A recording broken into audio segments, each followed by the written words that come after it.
Have you ever scrolled through Instagram and seen those perfect sun-kissed photos of influencers on a private island, living their best life?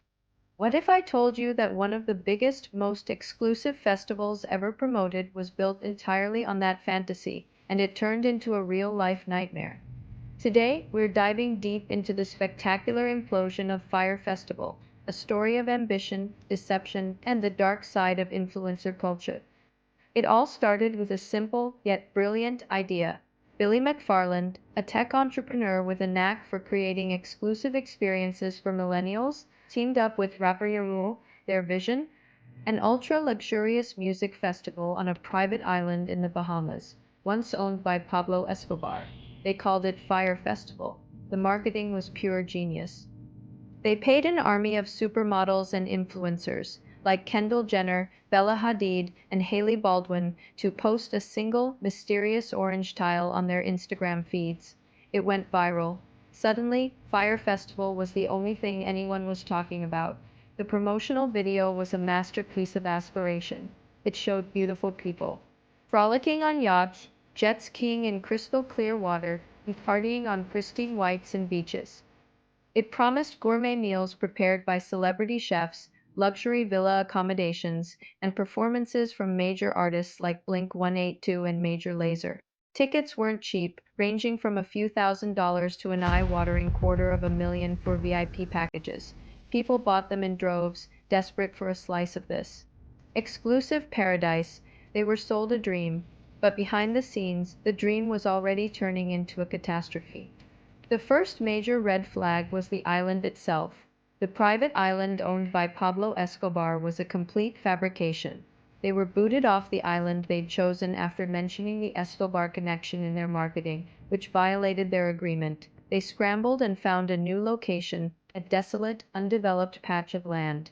On Great Exuma, next to a sandals resort, there were no luxury villas, no infrastructure, nothing. The beautiful dream was being built on a foundation of sand, both literally and figuratively. As the festival date loomed, the problems mounted. The team was wildly inexperienced. They had no idea how to organize a music festival, let alone one on a remote island. Logistics were a disaster. They couldn't get enough water, food, or even basic shelter to the site. The promised gourmet meals from celebrity chef Steven Starr, he pulled out months before, but they kept using his name. What guests would actually receive were styrofoam containers with sad-looking cheese sandwiches and a wilted side salad, the luxury villas. They turned out to be leftover disaster relief tents, many of which were still in their boxes when guests started to arrive. And then the day came. Hundreds of eager festival goers boarded charter flights from Miami, giddy with excitement. But when they landed in the Bahamas, the fantasy shattered. They weren't greeted with champagne and supermodels.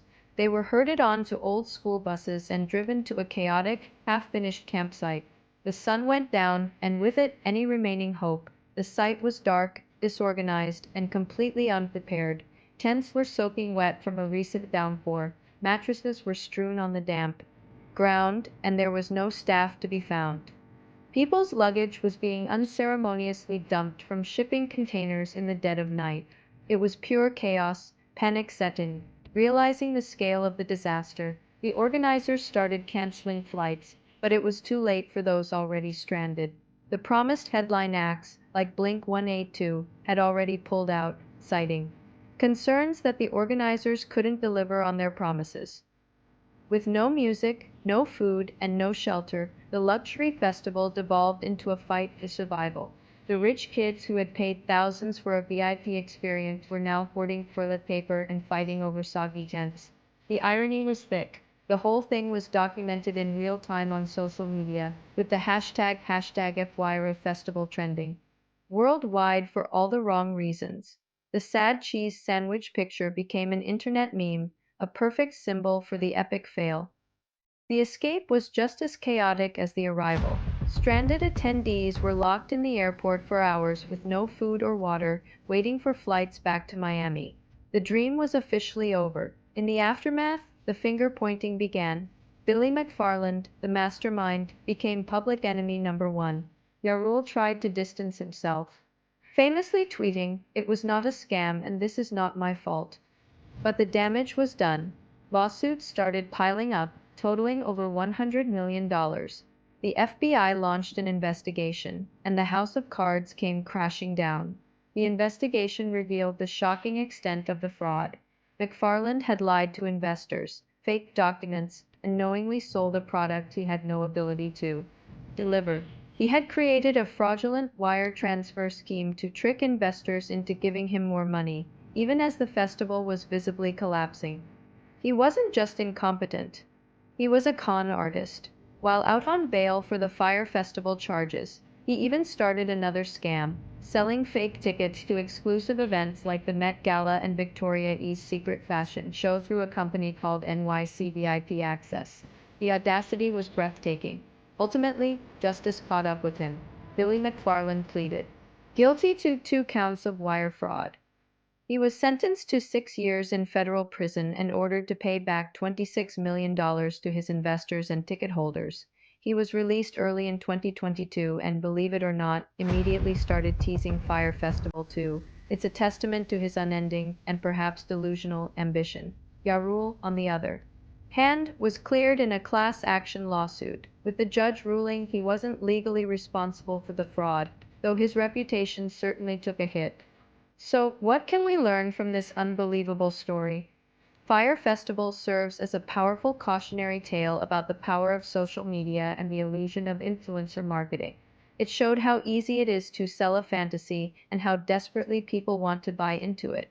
It exposed the gap between the curated perfection we see online and the often messy reality. We were all captivated by the slick marketing, the models, and the promise of an exclusive escape. But in the end, it was all smoke and mirrors, a hollow dream built on lies. The Fyre Festival saga is more than just a funny story about rich kids getting duped.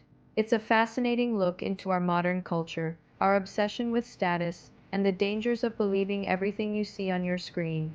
It's a reminder to always look beyond the glossy marketing and ask what is really behind that perfect sun-kissed photo.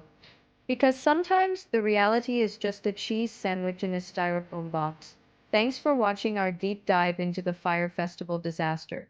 What do you think is the biggest lesson from this whole mess? Let me know in the comments below. And if you enjoyed this story, make sure to hit that like button and subscribe for more content. See you in the next video.